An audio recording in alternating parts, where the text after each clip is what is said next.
Okay. Our special guest today is our Director of the National Economic Council, Brian Deese, and he will be, as you may know, Brian was Senior Advisor to President Obama and previously served as Acting Director of the Office of Management and Budget. And in the Obama-Biden administration, Brian helped coordinate policy development for tax policy, housing, clean energy, manufacturing, and the automotive industry. Brian has agreed to come despite having the unenviable task of not being able to roll out many details of our joint session speech or the American Families Plan, but we still wanted to have him here to provide some context on some of the questions you all had raised. And he'll only be able to take a couple questions, but with that, I'll turn it over to Brian. Thank you, Jen, and it's good to see you all again. So I wanted to just provide a little bit of context around, in particular, capital gains taxes, and we'll provide just a little bit of context, and then happy to take a couple of questions. So, as you know, and as Jen has spoken about, the president is excited to this week lay out his plan to invest in American families. It will be a plan that will provide critical support for children and families, and by doing so, critical support for our economy by boosting labor force participation and future economic competitiveness, making among the most cost-effective measures to boost our long-term economic strength that we know of. And the president will also outline ways to offset the long-term costs of those investments by making reforms to our tax code that reward work and not just wealth. And one element of this reform will be to change how we tax capital gains. As you all know, that's income from selling stocks and other assets for taxpayers that make more than $1 million per year in income. So I want to start by reinforcing who this change will actually affect. This change will affect taxpayers making more than $1 million a year. In 2018, 0.3% of tax filers made more than $1 million a year. So I want to start by underscoring this in simple terms. This change will only apply to 0.3% of taxpayers, which is not the top 1%. It's not even the top 1/2 of 1%. We're talking about 0.3%. That's about 500,000 households in the country that we're talking about. So for the other 997 out of 1,000 households in the country, or the other 150 million households in the country, this is not a change that will be relevant. It won't change the tax treatment of capital gains at all. And this makes sense because for the typical Americans, most of their income comes from wages. So for people making less than $1 million a year, about 70% of their income comes from wages. But for those making more than $1 million, for the top 0.3%, it's the opposite. About 30% of their wages come from wages. And that's probably actually an understatement, since the wealthiest can often strategically avoid reporting this type of income entirely. And so as a result, this is the provision that since 2000, if you look at the 1,400 tax filers, those are people making over $60 million a year. That's for those of you keeping track, that's the top 1,000th of 1%. They have only paid about 20% of their reported income in taxes. So their tax rate, which probably is overstated, again, because this is the category that often doesn't report or underreports income. Their tax rate is lower than many middle-class families' tax rate. This is the dynamic that led Warren Buffett to famously explain that he paid a lower tax rate than his secretary. And it is the dynamic that has led the president and others to argue that we need to do something about equalizing the taxation of work and wealth in this country. And that's why the reforms that the president will lay out are focused on this top sliver of people and treating capital gains the same as wages for that top 0.3%. And we believe that it's not only fair, but it would also help to reduce the kinds of tax avoidance that significantly undermines trust and fairness in the tax code itself. And importantly, the revenue from this provision would help invest directly in our kids and our families and our future economic competitiveness, and put us in a position where we can drive greater economic growth. So we'll have more to say on this and how it fits into the overall plan. But I just wanted to underscore at the top that number one, we're talking about a tax change that would affect, again, the 0.3%, the top sliver of households. And number two, the principle here is to equalize the treatment of ordinary income and capital gains. And that is a principle that's neither new nor particularly novel. In fact, the last president to enact a reform to equalize the treatment of ordinary income and capital gains was President Reagan, who did so while raising capital gains taxes as part of the 1986 tax reform. And of course, we will be raising to higher rates than in that reform. But a lot has changed in the economy since then. A lot has changed in the academic and empirical research in this space. But the principle is the same, which is that for the very highest income Americans, we should tax at the same rate ordinary income and capital gains. So with that, when I pause and could take a couple of questions. Thanks so much for doing this, Brian. Just to make sure I understand this, critics say that you tax capital gains at lower rates to incentivize investments that help the economy grow. Is the administration's perspective that among these high earners, they have not been making the investments to help the economy and that the government programs can do it better? So across a wide body of academic and empirical evidence, there is no evidence of a significant impact of capital gains rates on the level of long-term investment in the economy. If you look back over the last 30 or 40 years, we've had capital gains rates at various rates. We've seen different levels of investment and overall economic growth. You can't identify a meaningful correlation between the two. There's lots of reasons for that, including that if you look at where a lot of venture capital and early stage investment comes from, it actually comes from pension funds, sovereign wealth funds, entities that actually are not tax sensitive. Also because at the end of the day, a lot of things go into making an investment decision. But certainly our view and reading of the evidence is that there is not a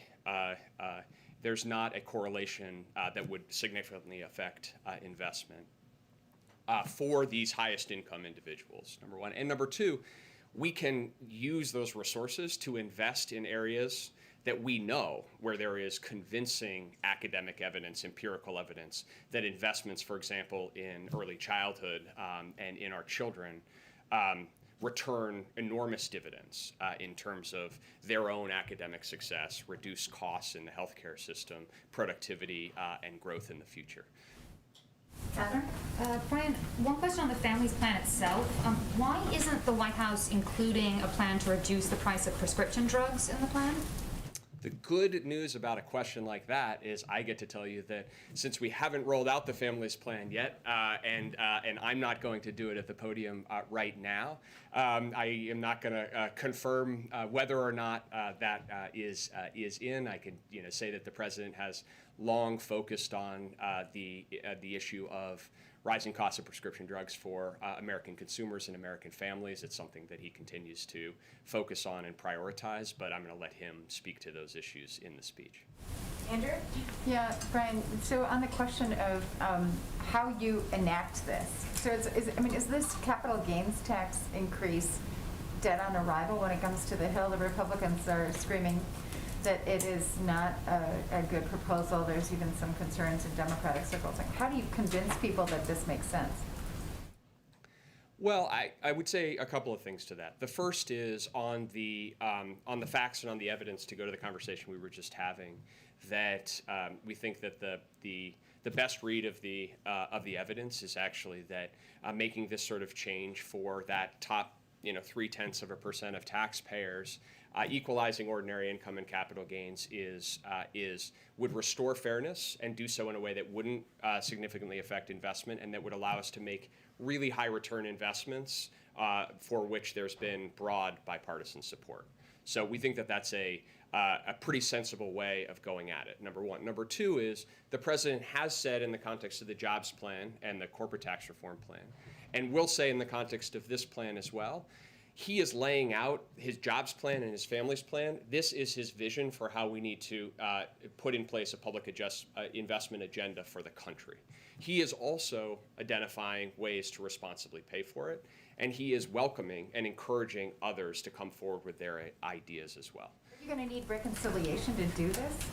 I think what you're going to hear from the president is a call to consider these investments and the potential that they would provide for the country, and engage in a serious conversation about both whether these investments are needed and if we can agree that they're needed, how we're going to offset their cost. He's starting that conversation where he believes it's a responsible place to start by putting a plan on the table, and we'll take the conversation from there. Jeff? I want to pick up on something you mentioned about investing in kids and ask you about the child tax credit, not specific to the American Families Plan, but just in general. Some of the president's Democratic allies on the Hill, as you well know, have pushed to make that permanent. They say they've faced some resistance, some pushback from the administration. What's the argument against making it permanent? Is it economic or is it political, in that Democrats potentially might want to run on this in 2024, and if you make it permanent, it robs Democrats of that opportunity? Well, let me start by making the argument for the expanded and fully refundable child tax credit, because it was President Biden who put a temporary one-year expansion of the child tax credit in his American Rescue Plan, which he announced on January 14th, 7 days before he was even inaugurated. And it was President Biden who worked with Congress and fought to get that enacted into law. And now, as a result, the American families of 66 million children will receive a fully refundable expanded child tax credit this year. And that will be delivered monthly going forward. And the best estimates are that in combination with the other elements of the rescue plan, will reduce child poverty by 50%, by about 50% this year. So President Biden is both incredibly proud of that accomplishment and the speed with which we were able to implement it, and believes that we should extend that policy to provide some certainty and stability to those families who will be relying on that payment, but would see it go away if Congress doesn't act. So that's the context for it, and I'll let the president speak to the specific plan in the joint session speech. I've gone already way over the time allotted. He will come back, as will other people, but Brian's got to go. Sorry, Brian. Thank you for coming, and he'll come back soon. It's always so much easier for me to play good cop. Now I realize why. You know, I take all your questions, but Jen. Okay, come on back. Right, exactly. Well, there'll be much more to say when we roll out the speech. Okay, a couple of additional items for all of you at the top. Today, the U.S. Department of Agriculture and Secretary Vilsack announced the historic expansion of the summer pandemic EBT program. This is the single largest summer child nutrition effort in our nation's history and will reach more than 30 million kids this summer, thanks to the American Rescue Plan.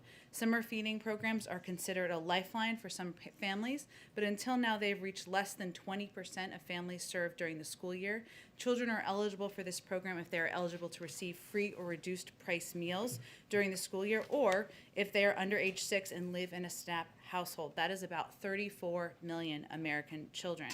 Parents or guardians do not need to take any action to receive the cards in the mail from their state agencies. Each child will receive a $375 credit loaded onto an EBT card, and that can then be used by parents or guardians to purchase food. Also today, President Biden will sign an executive order establishing the White House Task Force on Worker Organizing and Empowerment. This task force is a historic effort to mobilize the federal government's programs, policies, and practices to empower workers to organize and collectively bargain with their employers. And will have a specific focus on increasing worker power in marginalized and underserved communities. Vice President Harris will be chair of the task force, and Secretary of Labor Marty Walsh will be the vice chair. The task force will include more than 20 cabinet members and department heads. Also, Vice President Harris will have a bilateral meeting with the President of Guatemala this afternoon. They'll meet virtually to discuss working together to address immediate relief needs of the Guatemalan people, as well as deepening cooperation on migration. The Vice President will also participate in a roundtable with representatives from the Guatemalan community-based organizations tomorrow. Vice President Harris's direct engagement is a testament to the importance we are placing on improving conditions in Guatemala. When the Vice President spoke last with the President of Guatemala on March 30th, they agreed to collaborate on promoting economic development, leveraging technology, strengthening climate resilience, and creating the conditions to expand opportunity for people in their home countries in order to address the root causes of migration. Finally, as you may have also seen today, we announced that the administration is looking at options to share American-made AstraZeneca vaccine doses during the next few months. Given the strong portfolio of vaccines that the United States has already authorized and available in large quantity, and that is available in large quantities, including two-dose vaccines and one-dose vaccine, and given AstraZeneca is not authorized for use in the United States, we do not need to use AstraZeneca in our fight against COVID over the next few months. Before any AstraZeneca doses are shipped from the United States, the FDA will confirm any such doses meet its expectations for product quality. This is being done in the context of the FDA's ongoing review of all doses made at the plant where these AstraZeneca doses were produced. And I anticipate in the near future, our team will share more details about our planning and who will be receiving doses from here, but we're in the planning process at this point in time. Josh, go ahead. Thanks, Jen. Let's go to India and what they're dealing with the coronavirus. The president just spoke with the Prime Minister of India. Can you give us some more details about that? And in terms of how many supplies, what are we really going to rush out there? What's the volume and the scale to deal with the problem? Sure. Well, as Josh noted, and you may have all seen the readout that we just put out, but just in case you didn't, the president spoke today with Prime Minister Modi of India, committing that the United States and India will continue to work closely together in the fight against COVID. The president pledged America's steadfast ongoing support for the people of India who have been impacted by the recent surge in the COVID-19 cases. In response, we have provided, and let me give you more of a specific update, and I will also note for you that there'll be an additional call later this afternoon that will provide additional details. So this is just what is available at this point in time of what is being requested and what we are providing. So there are a number of areas that are of great interest and are of great need to India at this point in time. Oxygen is one of them.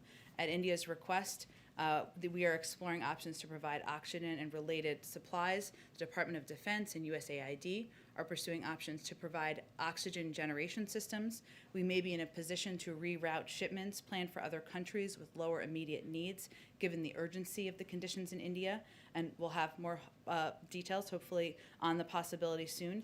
DoD is also exploring providing field oxygen generation systems, which we have used in our field medical hospitals. Each unit can provide oxygen for up to 50 to 100 beds. And we're also exploring options to provide oxygen concentrators and ventilators, and are in technical discussions with India to ensure the equipment we supply can connect to Indian devices.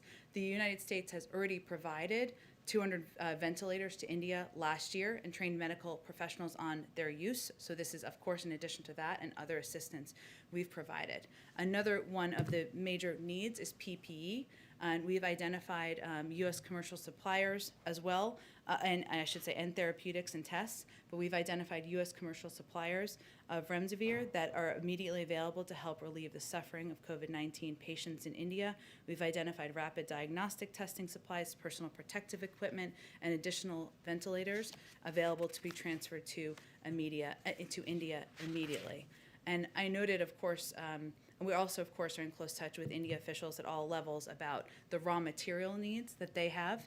And as requested by India, we will provide raw materials for the production of AstraZeneca Covishield vaccine at Serum Institute of India. I know some of these have been announced, but that's just a little bit of additional details. So we're in ongoing discussions about what their needs are and how we can meet them. But go ahead. And then secondly, the president issued a 100-day mask mandate for federal buildings. Mm-hmm. Does the administration plan to update its mask guidance now that we're at 100 days roughly of the Biden presidency? And what about for the broader country? What science, what research are you using to guide you?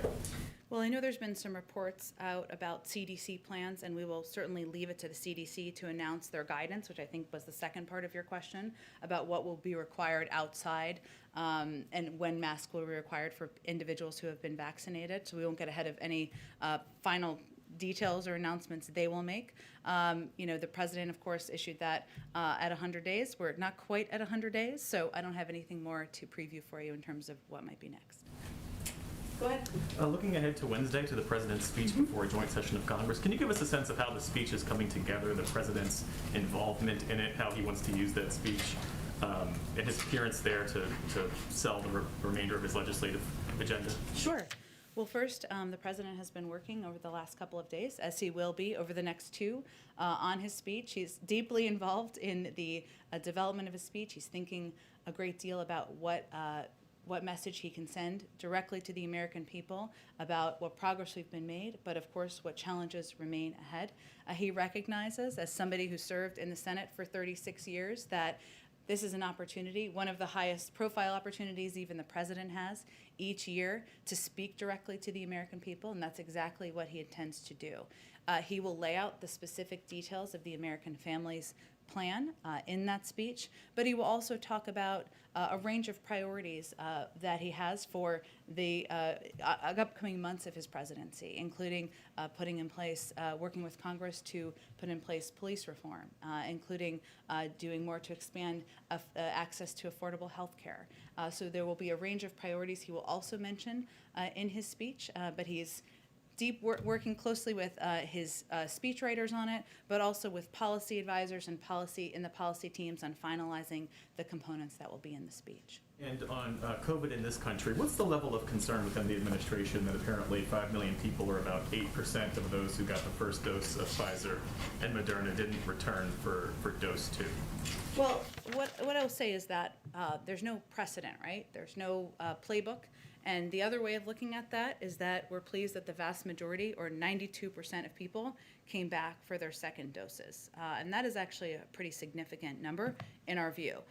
We know people lead busy lives, but the second dose is critical to getting the maximum level of protection to help defend against variants and get people the longest lasting protection. And that is certainly a message that is being projected by our health and medical team and doctors who are speaking on behalf of the administration, as it was over the last couple of days.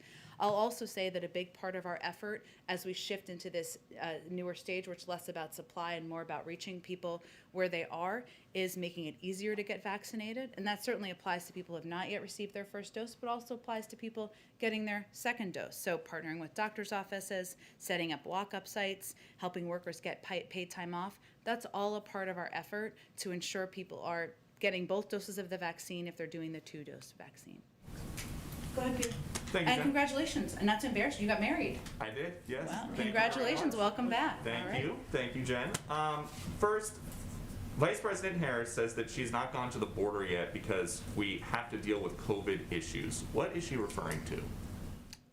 Well, I would certainly have to ask her team about that specifically, but I would tell you also that her focus is not on the border, it's on addressing the root causes in the Northern Triangle. And that's why the majority of her time has been spent on working with, on a diplomatic level. She is going to have a bilateral meeting with the president of Guatemala this afternoon. She's going to speak with the president of Mexico next week, and she's working with them to ensure there are systems put in place to reduce the amount of migration coming from these countries, but also to address the root causes, and that's really what the president's asked her to do.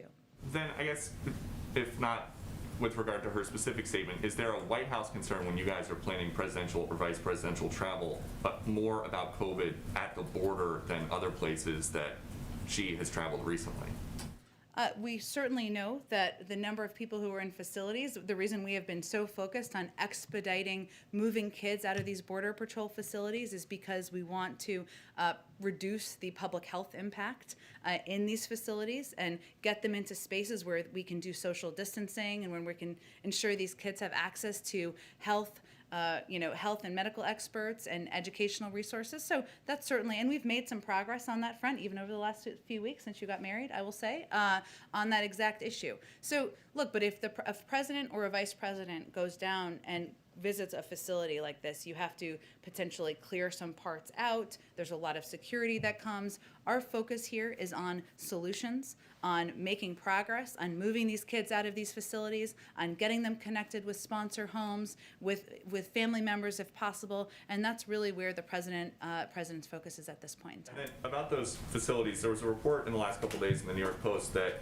every migrant child being brought to a shelter is being given a copy of her children's book, Superheroes Are Everywhere.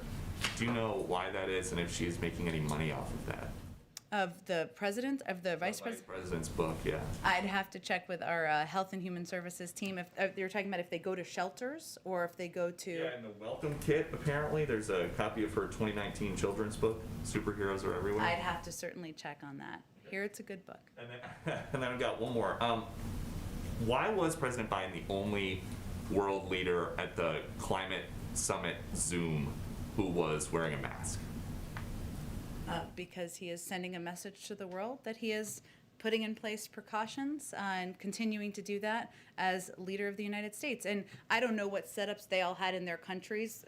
That may warrant some more reporting or not, but obviously he had a pool there for portions. There were additional staff there, additional personnel, and that's the sort of model that we try to keep ourselves to here. But I know the CDC's website and their guidance is that you can gather indoors with fully vaccinated people without wearing a mask or staying 6 feet apart. That's so- actually for in your private home, so it's not workplace guidance, and we still wear masks around here, just like you are all wearing masks, and we wear masks in our offices and continue to abide by that until that guidance changes. Thank you. Hi, Mary, go ahead. Hi, thank you. Our latest poll over the weekend showed that the president has a 53% approval rating, which is of course lower than any recent past president except for President Trump. Just 52% approve of his handling of the economy. Why do you think that is? Well, first I would say there were a bunch of polls over the weekend. I know you're asking about yours specifically, but there are also some very positive signs about the American public's view of the president's job he's doing, including his response to COVID and the pandemic, something that's on the minds of the majority of the American public. According to the NBC poll, it was 69%, CBS 65%, ABC 64% approval. I will also note, per our earlier discussion, that according to the ABC poll, 58% of the public approved of raising corporate tax rates. But the bottom line is the president, these polls show what we have long known, that the president came into office at one of the most divisive moments in modern American history. And the president's focus is on fulfilling his promise to bring the country together. So in large part on delivering on the things the American people were elected him to do, which we have seen broad approval for, getting the pandemic under control, turning our economy around, especially for working families and the middle class. So we know that bringing the country together, that getting through what is a height of divisiveness in our country is going to take some time, and that certainly we see is reflected in the polls. So when you do look at these numbers, what lessons do you take away, if any, in terms of how you may approach the next 100 days?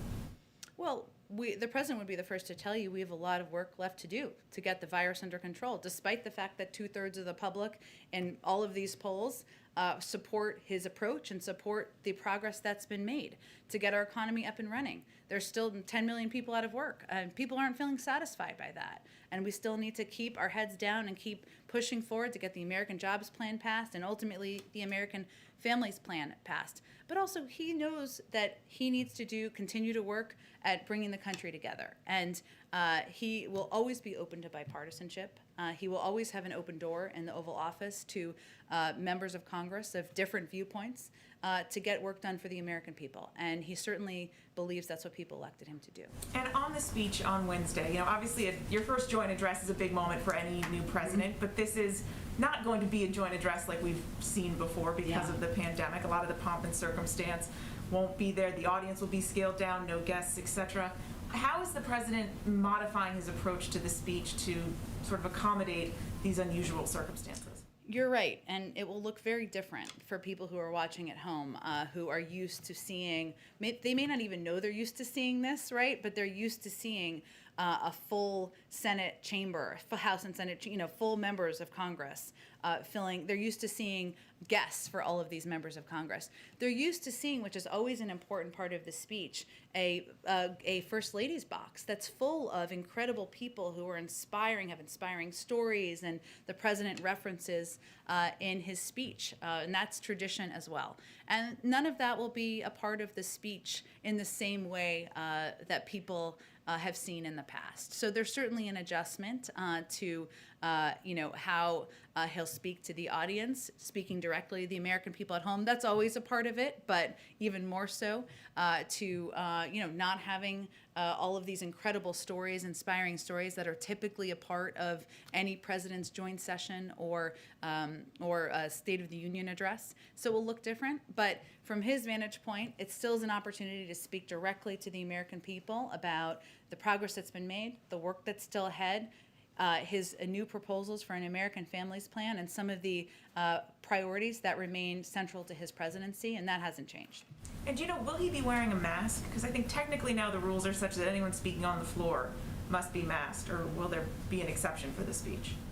I'll have to ask him that and ask our doctors that. It's a great question, and let me get back to you so people can know what to expect. Go ahead. Thanks. Quickly, because I didn't get to ask Brian Deese this, is the $1 million threshold for the capital gains tax increase applying to households or individuals? Do you know? These are all excellent questions, and I know I put him in a very difficult position, as I am too, because the speech is not for 2 days, and we will have lots of briefings that will go through all of the specific details. So you can't clarify right now if it's, because you did confirm that there will be a capital gains tax raise, but yes, it's not and clear. over $1 million is what's been reported. That's accurate, but I'm not going to get into more specifics. I will see if there's more we can provide to you after the briefing, but we've been quite careful about not getting ahead of the president. Noted. Another topic, the European Commission president said over the weekend that vaccinated American tourists can safely enter with proof of vaccination, whatever form that may be, in the summer. Is there any discussion that the White House would reciprocate that for European travelers? Well, we're constantly reviewing, but obviously it is based on the advice of our health and medical team, who are evaluating what needs to be done to continue to protect the health and safety of the American people. So I don't have any update on that at this point. Go ahead. Question. Canada and the United Kingdom have both restricted travelers from India amid concerns about the variant there. Is there any effort here or review here about whether the U.S. would temporarily suspend travel from India? We're always reviewing what needs to be done to protect the American people, but I don't have any restrictions or rollback of restrictions to preview today. One more on India. The Indian government ordered Twitter and Facebook and Instagram to block social media posts criticizing the handling of the COVID response there. Any White House comment on that move? Well, that certainly wouldn't be aligned with our view of freedom of speech around the world. And will the First Lady have any kind of virtual box, or will there be anything to sort of replace the traditional, as you spoke about, First Lady's box full of guests? Not as people knew it previously, right? She won't be sitting in the box with people. We are looking for ways to engage with the American public, whether it's through viewing parties or ways to communicate about what the president is proposing, but it won't look or feel or sound like it has in the past. Go ahead, Andrew. Yeah, so just back on the tax question real quick. We keep asking this question about reconciliation. Do you have a sort of a plan to sort of increase your outreach to potential skeptics, even among the Democratic side, in terms of getting this really additionally large package through Congress? Sure. I mean, obviously the president has himself been engaged with Republicans, as he was last week, and I expect he will be again next week. And he'll talk about the American Jobs Plan as well as the American Families Plan. But our root focus here, I know you were asking, Brian, about the corporate opposition to the capital gains component. Our core focus here, and the president's core focus, is on laying out policies that will increase investment in industries of the future, create millions of jobs, invest in childcare and education to make us more competitive. Then he believes we should propose ways to pay for it. But he's not doing a corporate tax proposal. He's doing an American Families proposal, an American Jobs Plan proposal. These are ways to pay for it. If people have alternative ways, we are open to hear from them. But the bottom line is the president's not going to raise taxes on people making less than $400. That would be like nobody pays taxes, but $400,000 a year. And he believes that the burden should be on the backs of corporations and highest level income people who can afford to pay more. Hence his opposition to user fees and other proposals that would be put the weight, the burdens on the back of American people. On India, I have another question. Sure. You were actually on AstraZeneca. So the opening up of aid, is there any specific measure or urgency to get doses of the AstraZeneca vaccine to India? Is that among the biggest priorities? And then on the India specifically, you mentioned that the idea is to get some raw materials to Indian production of the AstraZeneca vaccine. There are other vaccines that are being produced in India. Will those raw materials also be available to other manufacturers working on other vaccines? Sure. Well, on the second question, I think I mentioned another vaccine option as well, where the raw materials could be useful for. But I will say that we are continuing to look for a range of ways to help India. So we're talking about what we can redirect, what is available now. A lot of what they need at this moment is oxygen. That is what they will tell you. I know reporters, all of you and your colleagues who are reporting from the region will tell you that we are quite focused on that, as well as PPE, testing, and other immediate needs they have now. But since I didn't mention this earlier, just to be clear, right now we have 0 doses available of AstraZeneca. We're talking about what the FDA needs to go through a review, right, to ensure the safety and it's meeting our own bar and our own guidelines. And we expect there to be approximately 10 million doses that could be released if or when the FDA gives its concurrence, which could happen in the coming weeks. So this is not immediate. And there is an estimated additional 50 million doses that are in various stages of production. These could be completed in stages across May and June. But our team, our national security team, our COVID team, working with the State Department and others, we're going to assess a range of requests, a range of needs around the world. But that's the timeline, just to give you a sense. And then on the Putin summit, is there a date that you've got in mind, and have you made any decisions? So there was some reporting that you're looking at the 15th and 16th of June, which would be right after the G7 summit. Is that the intention, to sort of twin those two trips? And do you have a country yet? We're not quite there yet. We are eager, of course, to, as we have any details to provide, we will provide them, but we don't have confirmation of any details yet or a proposed timeline quite yet. Go ahead. Thanks, Jen. I wanted to follow up on something Jeff was asking about the second doses and then do a school question on the back end. But on the second doses, the 5 million Americans who have missed their second dose, why does the administration think that's happening? Why are people not going back for their second shot? There are a range of reasons for different individuals. I will say it is important to note there is no history or precedent here, right? So the fact that 92% of people are going back for their second doses in our assessment is a pretty significant number. But we are looking at ways that we can take steps, as we are for people who haven't even taken their first dose or their only dose if they're doing Johnson & Johnson, to help address, including ensuring that we have more mobile sites, that we are, as we announced last week, ensuring there's an opportunity for paid leave, that we are working in partnership with doctors to make it easier. People have busy lives. We certainly understand that, and we want to take every step we can to make it easier for people to get their second dose or their first dose if they have not yet done that either. Would there be any plan to do some of those things specifically for those people who need to go back for shot 2 to guarantee that they get back in the door wherever they went for their first one? The same approaches apply to all of these challenges. So obviously we target, we take different approaches depending on the community or depending on what we're seeing in the data of the challenges. But the importance of increasing our investment in mobile sites, partnering with doctors, increasing our pharmacy allotment. These are all steps we're taking to increase the number of people who are getting their doses. And on schools, obviously this was a key part of the president's 100 days agenda. Nearly half of schools are open full time, but the vast majority of students are learning online at least some of the time during the week, either full-time virtual or hybrid learning.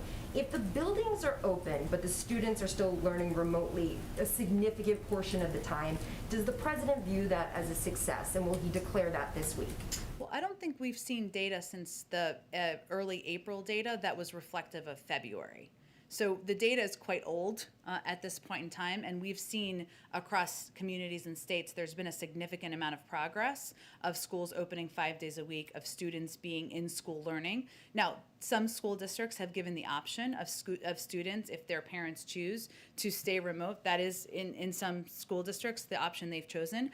I expect we'll have more data on March, not until probably early May or late April time. That will give us a greater assessment, and we have every confidence we will be over 50% of schools open 5 days a week. New data before day 100 this week. Well, the data is done by the Department of Education, so we can't really change the data release timing, but we are confident, given what we've seen happen across the country, that we are going to meet that goal. Go ahead, David. Two questions for you on different topics, Jen. First, you may have seen the FBI and DHS turned out a fairly detailed set of guidance today on solar winds and suggested there would be more attacks coming. How are we supposed to measure, since the president announced his sanctions 2 weeks ago, what success looks like there? Would it From the impact of sanctions? impact of the sanctions and whatever unseen activities you engaged in? Well, it's challenging, as you know, from covering this for some time, as you have. I will say that, we have never seen one set of sanctions as being the silver bullet that would alone change the behavior of the Russian government, just like we wouldn't see sanctions as the one silver bullet that would change behavior in any country. We still felt it was essential to put in place consequences and implement consequences for behavior that we found to be absolutely unacceptable, as did most of the global community. But in terms of measuring success, our objective is to de-escalate the relationship, to, of course, speak out where we have concerns, speak out where we take action as needed when we are responding to their behavior that we find unacceptable, but also to find a way to make it predictable and stable. So I would say, that's what we're working toward. We're not looking as the implementation of sanctions as a solo incident that we're evaluating the success of, as much as it is part of moving and changing the relationship. Did you see Putin's move to pull back from the Ukraine border as his indication that he also wanted to de-escalate? As I've said before, I am blissfully not in the mind of Vladimir Putin, but we are, and so I can't predict or analyze for you really effectively what was in his mind in the movements that were made. But our objective continues to be working with our partners in Europe to convey that troop buildup is unacceptable, that escalation is unacceptable, and President Biden, Secretary Blinken, and others don't hold back in conveying that clearly. One last question for you. You have some visitors this week from Israel, an intelligence group, I think led by Yossi Cohen of the Mossad and some others. Who are they seeing in the administration, and do you plan to be conveying, or do officials plan to be conveying to them the thought that Israel may be actually actively undercutting your effort to get the Iran deal back together? I'm happy to get back to you, as we try to be transparent around here, who they're meeting with and check with our national security team about that, David, and others who are interested in that. I will say that we will, of course, brief them. I'm certain it will be a part of the conversation, as we regularly do, on the status of negotiations. We just concluded the second round. That will likely be multi-round negotiations in Vienna, and we will update them, I would expect, on those discussions and the progress being made there. But in terms of other components of the discussion, I will see what we plan to read out from those meetings. Go ahead. Two questions on behalf of colleagues can't be here, quick Sure. ones, and one of my own. For the capital gains tax increase, when would that take effect? Again, I know there's lots of questions and interest. I understand it. I'm with you for it. But we will have many fact sheets, many pages of fact sheets, many briefings to get you all of the details you would like. And on AstraZeneca, the doses, are those being given specifically to countries or to COVAX? What is the process for determining who gets those? Does Canada get any of those? Other countries? Sure. We're working through what the process will look like, and we will consider a range of options from our partner countries, and of course, much of that will be through direct relationships. Okay. And the other question I had was, you mentioned two of the president's goals was to bring the country together and end the pandemic. Those are obviously the two big goals that he has. you're Get seeing, Americans back to work. which is obviously connected to ending the pandemic. And you see this vaccine hesitancy among Republicans. You see slower vaccination rates in Republican-led states. How does the president view those two goals as intertwined? And does do they have to kind of? Can you not have one without the other? I guess is what I'm saying. That's an interesting question. I would say that the president believes he's got to govern for all people, and that includes, of course, getting the pandemic under control, which is certainly not impacting people through a political prism. So our efforts are to increase vaccine confidence, I should say, across a range of communities where we've seen some concern or some question. Now, we have seen in recent data that there has been large increases among not just communities of color, but also more conservative communities, people who have had a neighbor take the vaccine, who have seen the people who are vaccinated able to have dinner together in their home, as is part of the CDC guidance. And so that's encouraging. But the president is going to continue to govern for all people, to work to address the crises we're facing that are not Democratic or Republican crises. They are crises for the American public, whether that is the pandemic, people who are out of work, the climate crisis, racial injustice in our country. Those are the four he's identified as being central to his presidency. Hi, David. Hey, Jen. Hey, a question on unity. You talk about, earlier you said you wanted to bring, or the president wanted to bring the country back together. So I guess the question is, he has not met with House Minority Leader Kevin McCarthy, according to Kevin McCarthy. What does that say about unity? And also there are some other legislative issues as it relates to H.R. 1 and a commission to study packing the Supreme Court, as you would say. And there's a lot of other lists as well, budget reconciliation. So there's a lot of folks, you talk about tens of millions of people, they're concerned about that this doesn't seem like unity at all. Do you think tens of millions of people are concerned about him not meeting with Kevin McCarthy? No, I think tens of millions of people are concerned about H.R. 1 and budget reconciliation and going with that 50 vote threshold. I think that was a concern. I'm not sure the polling bears that out, but I will say that the president's view is that bringing the country together is bringing the American people together. So when I say he is focused on bringing people together, bringing Democrats and Republicans together, he's not talking about solving bipartisanship in this zip code here. He is talking about proposing policies that address the crises that we're facing, whether it's getting the pandemic under control, putting people back to work. A lot of those policies he's proposed, whether it's the American Rescue Plan or the American Jobs Plan, are supported by the vast majority of the American public, Democrat, Republican, Independent. They certainly want to see him working with Republicans and Democrats and he's absolutely doing everything he can to do that. He's had a number of Republicans down here to the Oval Office.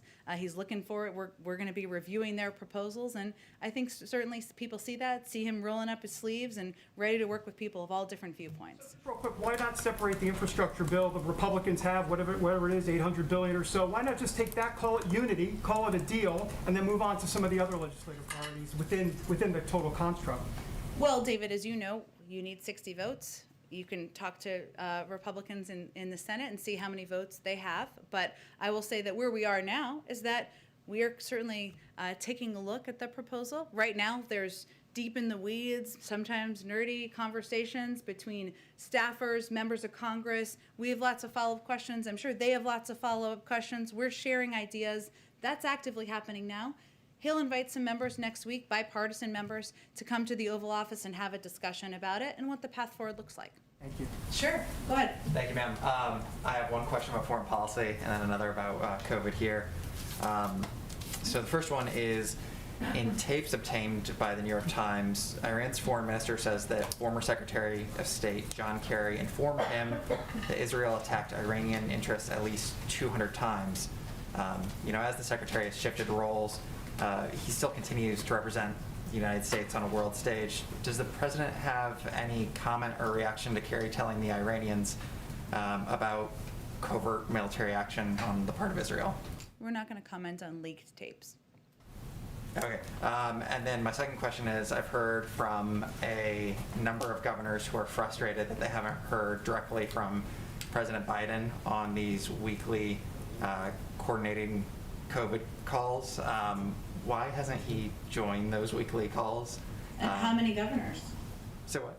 How many governors have you heard from? I've heard from a number, but how many times? Like how many? 1, 2? Well, I'm actually curious to see how many times he's joined those calls, and if there's a reason why. It was never his, but I'm curious to answer to your question too. It's in our story. I think there were 2 in your story. There were 2 in my story, and there were others who didn't go on the record, but we reflected that in the story. Okay, so 2 governors and some anonymous governors. I will say that the intention was never for the weekly call, the COVID call, that is led by our COVID coordinator, to be a part, for the president to be leading that call. That the intention was for our COVID coordinator to be providing an update directly from the president, directly from our work across the federal government to get the pandemic under control. And what we've done on that call is provided weekly updates on the number of doses that are going out to states, which have increased nearly every week. We're talking about an average of about 28 million out to states now. It's an opportunity to have an engagement, have a discussion about where there are challenges in the system, how to better operationalize, better communicate, which was a complaint that we came in and tried to solve when we came into office. So that was the intention. I can assure you that the American public, governors hear quite a great deal from the president on his plans to get the pandemic under control, and he it's in excellent hands with his COVID coordinator. To clarify, he has not joined. Does he have any plans in the future to join those calls? We've never conveyed it as a call that would be a part of his agenda, so I'm not sure there's like a big controversy here. Okay. But Thank you, ma'am. go ahead. Can you confirm reports that the CIA Director Bill Burns was in Iraq, in Baghdad, meeting with Iranian officials in the foreign minister's home? I would point you to the CIA for confirmation of anything about his schedule. Okay, because he was somebody who led the discussions in 2015, and currently Foreign Minister Zarif is in Iraq too. So I'd be interested to know whether the 2 of them are planning to meet. Is that something that you're able to discuss? And again, I'd point you to the CIA and his team there for any details of his schedule. I have another question Sure. on Guatemala. So earlier today, Secretary Blinken announced sanctions on some Guatemalan officials. Are there other sanctions that the administration is weighing for other Northern Triangle countries now? And how is this expected to affect the discussions that the Vice President is having later today on migration cooperation? Sure. Well, the sanctions that were announced today, which everybody may not have seen, I know there's a lot going on, is on 1 current and 1 former Guatemalan government official for their role in corruption in Guatemala. And these sanctions support efforts by the people of Guatemala to end the scourge of corruption as part of the U.S. government's commitment to support improvements in governance in Guatemala. And as the Vice President's virtual bilat with the President today indicates, we are focused on working with Guatemala and other partners in the region to improve conditions and address the root causes of migration. Today's actions were also taken in close coordination with the United Kingdom, which has today established a new anti-corruption sanctions regime. But we are confident we will continue to be able to work with the Guatemalan leadership on areas of agreement, areas where there is opportunity, but we also are not going to hold back when actions warrant sanctions, as they did in this case on the grounds of corruption. Do you expect the Vice President to meet with El Salvador President Bukele? Well, I know she has a virtual bilat next week with the Mexican president, and I expect she'll have more in the coming weeks, but I don't have anything to preview for you today. Go ahead all the way in the back. Yes, I have a question for myself and then 2 for colleagues who can't be in the room. Okay. First, you've laid out a number of domestic agenda items for the president's speech on Wednesday. How much can we expect that he will speak about foreign policy? He will certainly talk about foreign policy in his speech and reiterate his objectives and commitments to rebuilding our place in the world, regaining the United States seat at the table. I don't have more to preview for you than that, but it will certainly be a part of the speech. Okay, and let me see.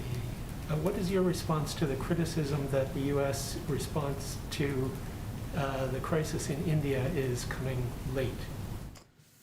Well, I will say first, the United States has been one of the largest providers of assistance to address the COVID pandemic around the world, including to India, and we have obviously taken some significant steps over the last couple of days to address their immediate needs and been in close touch with them at every level, including with Prime Minister and the President discussing or communicating. I will also say that we are continuing to fight a pandemic here. India and the United States have two of the highest highest challenges as it relates to fighting the COVID pandemic. So we also take that into account. But I can assure people who are watching and paying attention that we want to work in partnership with India. We are committed to getting them assistance they need, whether that's oxygen, PPE, therapeutics, tests, raw materials for vaccines, and we'll continue to communicate at the highest level. Okay, and Andrea. Oh, sorry. Oh, did you have one more? Go ahead. One more. Is the administration concerned about reports on the use of forced labor to produce polysilicon for solar panels in Xinjiang? Let me check. I think we would be concerned, but let me check with our national security team and we'll get you a statement directly on that. Go ahead, Andrea. I just had kind of a clarification question. Previously, when you released doses of the AstraZeneca vaccine to Canada and Mexico, We lent them. You lent them. Is the loan program over? Are we into gifting now, or? We are considering a range of options, and I expect as we put together our plan and we consider the range of requests we have and determine where we will be distributing these vaccines, we will do that through a range of means. Okay, and then just on the overall issue of the kind of vaccine production in the U.S., there is, as you know, mounting pressure on the U.S. to support this TRIPS waiver at the WTO. Has there been any shift in the U.S. position? Up until now, the U.S. has not even permitted those discussions to take place on a formal level. Given what we're seeing now, the sort of worst case scenario of the increased incidence in India and Brazil, other places, is there a rethink going on? I understand that there's concern about the emergence of variants and not knowing that, what will happen to those. Are you rethinking the position now? Well, I'd first say, and I know we'll have a call shortly where there'll be an opportunity to ask a lot of these questions too, but India has their own IP, right? And they are also manufacturer of vaccines. Some of it has been delayed. The last time we really communicated about this at a high level was from our USTR, Catherine Tai, but I don't have any updates to that. And can I do one from a colleague? Yeah. You're sorry, I know you want to get out. It's okay. This is from VOA, who can't be here, obviously, Sure. because of COVID. Their question is, Ukrainian President Zelensky is suggesting including U.S. participation to try to end the Donbas war. Is the administration ready to take a more active role in the peace process, and if yes, what capacity? Well, I would certainly point you to the State Department. They're probably the most appropriate entity to talk about our engagement in negotiations. We have been engaged in the past, as you know, and certainly we are in close touch with the leadership of Ukraine at a range of levels. The President himself has spoken with the President of Ukraine, and certainly the Secretary of State and others have spoken with their counterparts about what their needs are and how we can be effective partners. Thanks, everyone. Thank you. You have 8 minutes until the call, so you're welcome.